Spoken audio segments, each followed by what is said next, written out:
Well, they affect around 10% of all Americans at some point in their lives. But now, according to a new study recently released by the Mayo Clinic, the reported cases of kidney stones are increasing. The study found that they have become even more common over the past 30 years, especially among women. So what's causing this? What can be done to prevent them? Joining us, once again, brought in the expert to help answer some of these medical questions with some of the top trending medical topics of the week is Dr. Kasraeian. Good to see you. Thanks for being here. I got to get the tie all straight and set up. Thank you for having me. Yeah, so this is interesting, you say, coming out of the Mayo Clinic, that they are becoming more and more prevalent. So before we get into why that is the case, in your opinion, let's talk about what they are. So kidney stones are, finally something related to my field of expertise, actually, urology. Making the national media, which is great, besides prostate cancer. So 1 in 10 men and women, so 1 in 10 people in their lifetime have a risk of getting a kidney stone. So that's your lifetime incidence of kidney stones.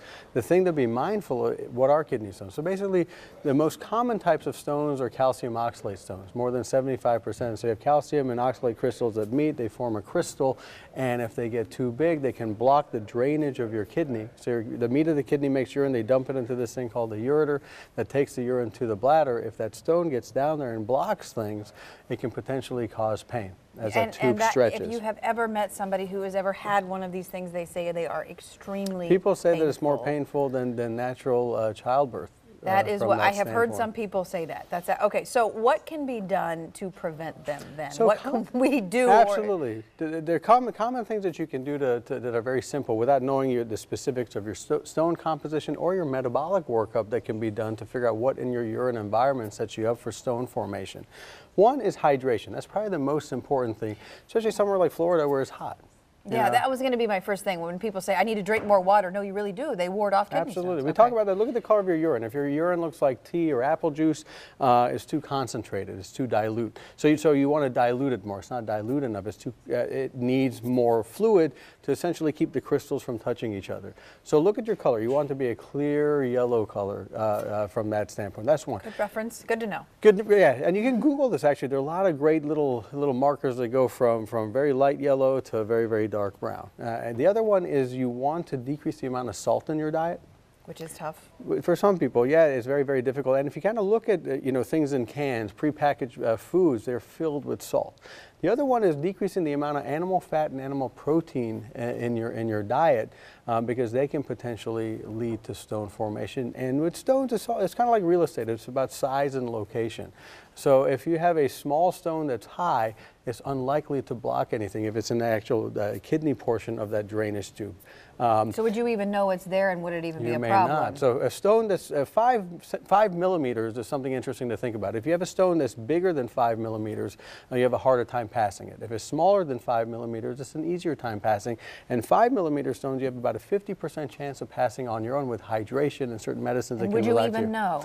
You may not if it's small. And that's the interesting thing about this study. So they found a 4-fold increase in stones for women, a 2-fold increase over 3 decades, from 1984 to 2012. However, the incidence of symptomatic stones that hurt were the same. What they found was a higher incidence of asymptomatic stones, and especially stones less than 3 millimeters that they found incidentally on imaging. So is that just the ability to detect these things better that's leading to these numbers? Yeah, so one thing that the researchers alluded to is the fact that we are doing a lot more CT scans, not only for just the evaluation of stones, but just in general. In 2016, over 80 million CT scans were done compared to 1995, where we had 2.7 million. So more people may be affected by these things, but they might not even know it. Or they may have small ones that aren't causing symptoms. Are not causing symptoms. Now, is it a problem if you have one of these and you are not doing anything to take care of it?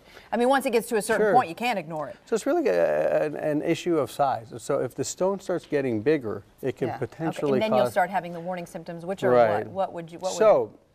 Extreme pain. So the thing that you hear about renal colic people throw around, and it's pain starting in the back and wraps around and goes down towards the groin, basically following the path where the stone is going to go down, and the nerves that refer pain off of this issue. So that's a big thing that you would notice. And if anyone has seen someone have a stone or have had a stone themselves, it's probably one of the most painful things. So, avoiding it and minimizing risk is a big thing. So be mindful of this. You know, one of the things with the study, it's not that everyone's kind of worried that they're going to have a stone that's going to drop and block and cause pain, but hydration is important, decreasing salt in your diet, being mindful of moderation with animal fat and protein. The other thing is obesity.